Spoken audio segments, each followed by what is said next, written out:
Diceritakan kisah tiga orang sahabat yaitu Budi, Junet, dan Yudi yang sedang mengembara. Mereka membawa bekal makanan seperti beras, daging, susu, dan buah-buahan. Biasanya apabila mereka kelelahan, mereka berhenti untuk sekedar beristirahat atau hanya mengenyangkan perut. Jika dalam perjalanan mereka bertemu sebuah desa, biasanya mereka akan singgah membeli makanan untuk bekal perjalanan mereka. Pada suatu hari, mereka tiba di kawasan hutan belantara. Di kawasan tersebut, mereka tidak menemukan desa ataupun kampung. Dalam perjalanan, mereka berhenti dan beristirahat di bawah sebatang pohon tua yang sangat besar dan sangat rindang. Berbekalan mereka sudah habis, tak menyisa, dan tiga sahabat itu mulai kelaparan. Jika ada nasi sebanyak kawah, aku akan menghabiskan seorang diri. Tiba-tiba Budi mengeluh.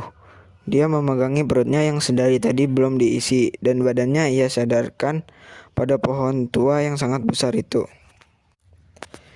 Jika aku kelaparan seperti ini, ayam panggang 10 ekor pun akan kuhabiskan, kata Junet. Kalian tidak boleh tamak dan membawa seperti itu. Aku pun juga kelaparan.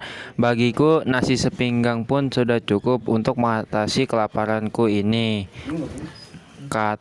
kata Yudi. Budi dan Junet pun tertawa mendengar kata-kata yang diucap Yudi.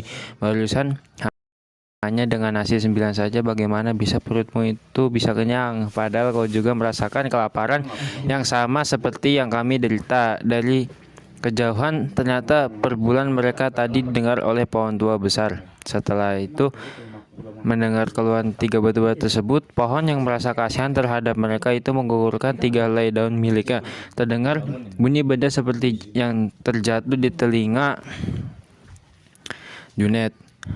Budi dan Yudi Eka langsung mencari asal suara tersebut. Di celah-celah semak mereka mencari suara tersebut dari arah yang berlawanan. Wah, ada sekawah nasi, kata Yudi. Heran yang menjerit karena ia kaget melihatnya.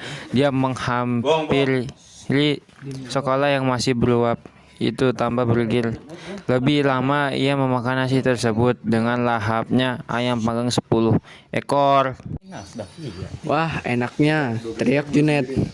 Dari arah timur, tiba-tiba air liurnya menetes. Selera makan muncul. Seketika dengan pasti ia mengambil ayam yang paling besar, lalu memakan dengan lahapnya. Melihat Budi dan Junet yang telah mendapatkan makanan, Yudi berjalan semakin dalam ke arah semak-semak tersebut. Ketika melewati daun kelebak, tanpa olehnya sepinggan nasi berlauk terhidang di hadapannya Yudi. Tersenyum dan mengucap syukur karena telah mendapatkan rezeki. Ia memakan nasi sepinggan itu dengan tenang. Budi bersendawa, perutnya sangatlah kenyang. Nasi di dalam kawah itu masih tersisa banyak. Ia tidak mampu lagi menghabiskan semua nasi tersebut. Kenapa kamu tidak menghabiskan nasi di dalam kawah itu? Bertanya kepada Budi. Aku masih kenyang, jawab Budi. Bukankah kamu berjanji akan menghabiskan kami sekawah, tanya nasi itu. Tapi perutku sudah kenyang, jawab Budi. Tiba-tiba nasi itu berkumpul dan mengejar Budi. Kawah itu mencekap kepala Budi dan nasi-nasi itu menggerogot itu. Bukan di Budi menjerit meminta tolong. Junet juga kekenyangan. Ia hanya dapat menghabiskan seekor ayam saja. 9 ekor ayam lagi tersisa di tempat pemanggang. Karena terlalu banyak makan, perutnya terasa mual. Melihat bagi ayam-ayam pemanggang itu saja, ia merasa muak dan hendak memuntah. Junet segera pergi meninggalkan ayam-ayam itu ke dalam. Kenapa kamu tidak menghabiskan kami? Tiba-tiba ayam panggang itu berbicara. Aku sudah kenyang, kata Junet. Maka seekor pun aku sudah muak, katanya lagi. Tiba-tiba muncul 9 ekor ayam jantan di celah-celah semak. Di tempat itu mereka berlari ke arah Buyung. Ayam-ayam itu mematuk dan mengeroyok tubuh Junet. Junet melompat-lompat sambil meminta tolong. Bagaikan mimpi melihat teman-temannya Budi terpekik dan tertolong yang melompat-melompat dan berguling-guling di atas tanah.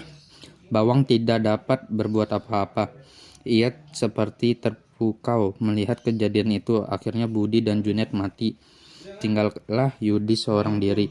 Ia meneruskan semua perjalanan. Sebelum berangkat, Yudi mengambil sepinggan piring yang telah habis sebutir pun tidak menyisakan itu, dan ini tak mengingatkan aku supaya aku tidak berlaku sombong dan